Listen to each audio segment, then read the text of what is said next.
नूर मुकद्दम का कत्ल, बहिमाना कत्ल जिसने पूरे पाकिस्तान को और दुनिया में जहां जहां इस स्टोरी को फॉलो किया गया सबको हिलाकर रख दिया। आज सेशंस कोर्ट ने 4 माह बाद इसका फैसला सुना दिया है।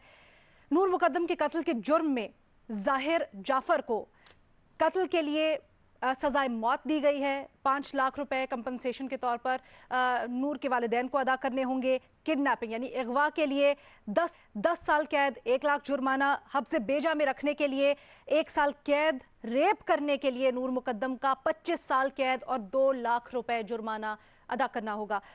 साथ ही साथ जो माली मोहम्मद जान और चौकीदार इफ्तिखार हैं उनको अगवा में मुआवनत के लिए और ये जो पूरा जुर्म है इसको छुपाने के लिए 10 साल कैद और 1-1 लाख रुपए जुर्माना की सजा सुनाई गई है। माँ बाप को बरी कर दिया गया है क्योंकि जो कॉल रिकॉर्ड्स और मैसेजेस से मुतल्लिक कि वो जाहिर जाफर से इन कांटेक्ट थे वो साबित नहीं हो सका है, इसलिए उनके ऊपर कोई चार्ज नहीं किया गया। इसी तरह से थेरेपी वर्क्स के जितने भी वर्कर्स थे, मुलाजिम थे, उनके ऊपर भी कोई चार्ज नहीं लगाया गया। ये फैसला जो कि आज सेशंस कोर्ट ने सुनाया है 61 पेजेस पर मुश्तमिल है। लेकिन सवाल ये कि नूर के जो पेरेंट्स हैं उन्होंने तो इनिशियली ये कहा है कि फ़तह है, दुनिया में जहाँ जहाँ बेटियाँ हैं उनके लिए फ़तह है, लेकिन क्या फैसले से मुस्तकबिल में औरतों के खिलाफ ऐसे वाक़यात की रोकथाम मुमकिन है, हाँ या नहीं? ये अपने एनालिस्ट से आज जानना चाहेंगे। महमद, सबसे पहले आपका टेक इसके ऊपर चाहूंगी। मैंने पूरे चार्जशीट में किस किस जुर्म में कितनी कितनी सजा हुई है, क्या आपको लगता है इनिशियली आप सेटिस्फाइड हैं या मजीद सख्त होनी चाहिए थी सजा जाहिर को? और फिर पेरेंट्स से मुताल्लिक भी मुझे बताइएगा, एडिंग एंड अबेटिंग वो कि साबित नहीं हो सकी, लेकिन क्या आपको लगता है मजीद किसी चीज की गुंजाइश थी? देखिए अलीना, पहले तो मैं कहूंगी कि आज एक बहुत अहम दिन है।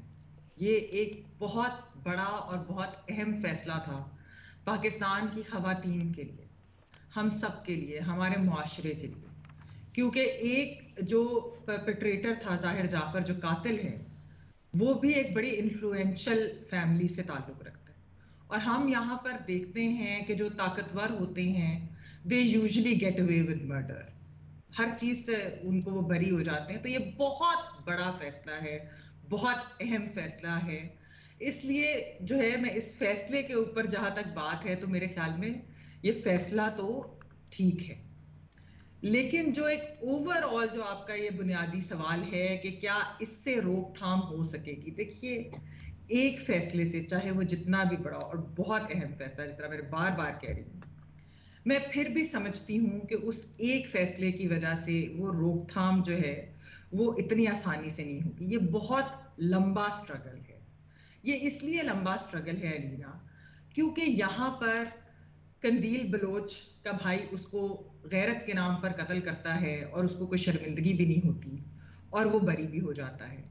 ये इसलिए जो है, इसको यहाँ पर एक लड़की गैंग रेप होती है सरगोदा के अंदर और उसका भाई उसी को कत्ल कर देता है, जो रेप विक्टिम थी उसी को कत्ल कर देता है। यहां पर मुख्तारा माई केस हमारे सामने, उस वक्त सदर मुशर्रफ थे, उनके क्या कमेंट्स थे, तो ये जो सारी चीजें ये हमारे सामने हैं। यहां पर इवन 1:30 बजे तक, जब तक नूर का फैसला नहीं आया था अलीना, हम बार बार क्या बात कर रहे थे, we hope justice prevails, we hope justice prevails. हमने ये नहीं कहा we know justice will prevail, we know justice will prevail. क्यों? क्योंकि हमें अपने जस्टिस सिस्टम के ऊपर यकीन ही नहीं, हमें अपने पुलिस के ऊपर यकीन ही नहीं। हमें हमारी रियासत जहां पर नूरुल हक कादरी साहब एक औरत मार्च के खिलाफ ऐसा सख्त लेटर लिखते हैं जिससे उनकी जानों को खतरा पहुंच सकता है। उन्हें पता है पिछले साल क्या हुआ, जिन लोगों ने उनकी वीडियोस मॉफ की, उन पे झूठे इल्जाम लगाए, उनके खिलाफ कोई एक्शन हुआ नहीं हुआ। इसीलिए नूरुल हक कादरी साहब और बाकी सब हमारे मुआशरे को पढ़ने की जरूरत है औरत मार्च का मैनिफेस्टो, कि असल इंसाफ क्या है। और जब तक वो असल इंसाफ, जो कि एक फेमिनिस्ट पर्सपेक्टिव से अगर आप देखें बहुत बड़ी चीज है, तब तक हम आगे नहीं बढ़ सकेंगे। इसलिए मैं कहूंगी कि नूर का फैसला बहुत बड़ा, और मैं सच्ची बात है बहुत इमोशनल एक फैसला है, बड़ा मुश्किल है इसके बारे में बात करना, लेकिन भी डू वी फील सेफ अभी भी? हर औरत से ये सवाल जो है, आप भी औरत हैं अलीना, अगर आप भी अपने आप से पूछे, ये बड़ा सवाल है।